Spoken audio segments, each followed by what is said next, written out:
Hey everyone, and welcome back to What Did I Miss? Where today, I'll be breaking down all the references and things that you may have missed in the 4th episode of the 2nd season of Star Trek Lower Decks, titled Mugato Gumato. Before I get into it, if you could leave a like, I would really appreciate it, and if you are not yet subscribed, be sure to hit that subscribe button and the bell so that YouTube will let you know when my new videos come out. The title is a reference to the large ape-like creatures featured in the episode that were first introduced in the original series episode, A Private Little War. But the title is also a reference to the dispute behind what the name of this creature should actually be. The creature was named Gumato in the script for the original series episode, but DeForest Kelley could not pronounce it, so the name of the creature was changed to Mugato. However, during the filming of the episode, both Mr. Kelley and William Shatner pronounced the name as Mugato. To make this more confusing, the actor who played the part is credited in the episode as Gumato. This is also referenced throughout the episode, as at various times, crew members label the creatures as Mugato, Gumato, and Mugatu, and Boimler also comments about this inconsistency. I feel like I'm taking crazy pills! The episode begins with Boimler, Rutherford, and Mariner working out practicing ambojitsu. This type of martial art was created in the 24th century and was also practiced by William Riker and his father Kyle, as shown in the Next Generation episode, The Icarus Factor. There are a couple of Easter eggs in the new opening title sequence for Season 2, but I'm not going to go over them every week, so if you have not watched my other videos and want to check those out, I will leave them on this video and in the description. As we come on the planet, we see Denobilians talking about Raktajino. Raktajino is basically coffee made from a Klingon recipe and is very popular in the Federation, especially on Deep Space Nine, where the command crew were particularly fond of it. Denobilians were first seen on the series Enterprise, as the ship's Dr. Phlox, played by John Billingsley, is one of the species. I found his character to be fascinating, as well as the culture of the species, so I really hope at one point we get another Denobilian character, or even see their homeworld. When the Mugatu scares them, both of the Denobilians' faces blow up like pufferfish, something Dr. Phlox also did on the Enterprise, and like the pufferfish, this is a known defensive mechanism of the species. In the bar on the Cerritos, there is a Kzinti waiter, which were introduced on the animated series episode The Time Trap. These species was shown to have a shared ancestry with the Cation species, of which Dr. T'Ana is. After talking to the new bartender, Boimler and Rutherford begin to suspect that Mariner is part of conspiracy and is a secret agent. This really reminded me of a great Voyager episode titled The Voyager Conspiracy, in which 7 of 9 starts to piece together multiple conspiracy plots through anecdotal evidence. Before landing on the planet, Shax warns the crew that Mugatos are endangered and that their genitals are sensitive to phaser fire. This is a reference to the episode the creature debuted in, where it does look like Captain Kirk shoots the thing right in his or her junk. Rutherford and Boimler are told that if Mariner is a trained special agent, that she will only freak out if her back is against the wall. In the Deep Space Nine episode Empoc Noir, the not-so-plain and simple Cardassian Taylor Garrick goes on a mission to a space station where he gets dosed with a drug that makes his secret agent instincts kick in, and proceeds to hunt down and kill most of the group he beamed over with. Shax and the landing party come upon a camp where Mugatos are being imprisoned and killed for their horns and hides. The Ferengi that are holding them look like the style that were first seen in the first season Next Generation episode titled The Last Outpost, where the race was introduced in an effort to make them the main villains for the crew of the Enterprise. However, their reception was less than positive, and they were found to be more comical than menacing, so the species was only used sparingly again on the Next Generation before being revitalized in the series Deep Space Nine.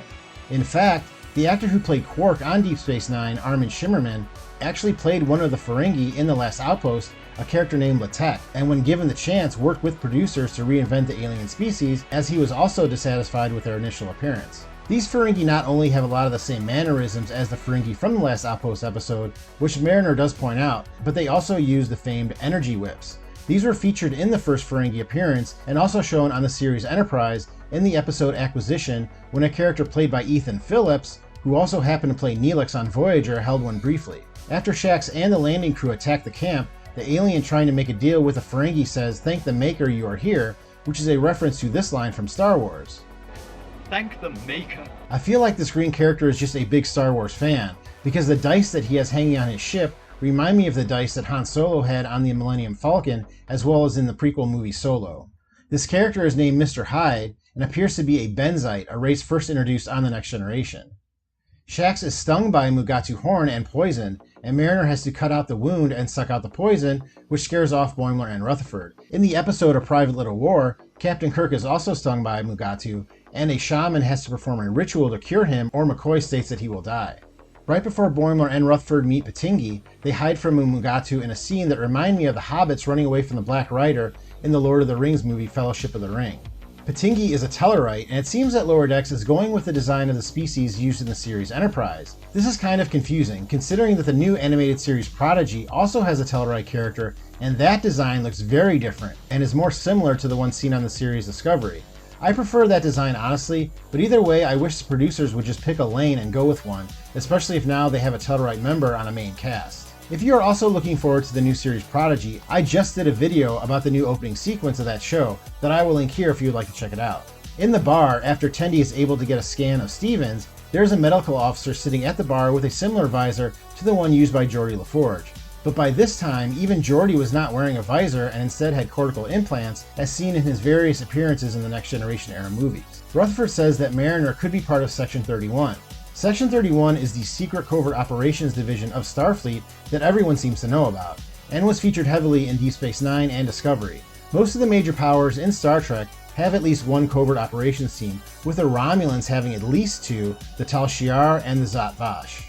When Rutherford and Boimler come and attempt to save Mariner from the Ferengi, they walk in carrying what looks like a cannon, but turns out to be a projector. This looks a lot like the cannon that James Kirk created to fight off the Gorn in the original series episode Arena. While their release is being negotiated, Mariner mentions to Shax that Boimler and Rutherford are using the power of math, which is a reference to this line said by Ensign Sylvia Tilly from Discovery. The power of math. This is the power of math, people!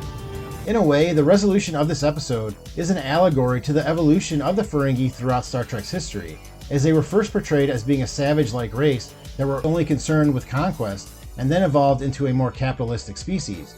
Similar to how in this episode, at first the Ferengi harvest and sell off the Mugato parts, but then are convinced to create a Jurassic Park-like attraction for the Mugatos to live in that will make them more gold-pressed latinum. Well, that was everything I saw, but let me know in the comments if I missed anything. Don't forget, next week on September 8th is when Paramount will be launching their Star Trek Day event, that I think will include some new trailers and other news about upcoming projects. I will be releasing a video about everything that is released on this day, so be sure to be subscribed so that you can catch that video when it comes out. Thank you very much for clicking on this video. Please hit that like button if you enjoyed it, and I will see you next time on What Did I Miss?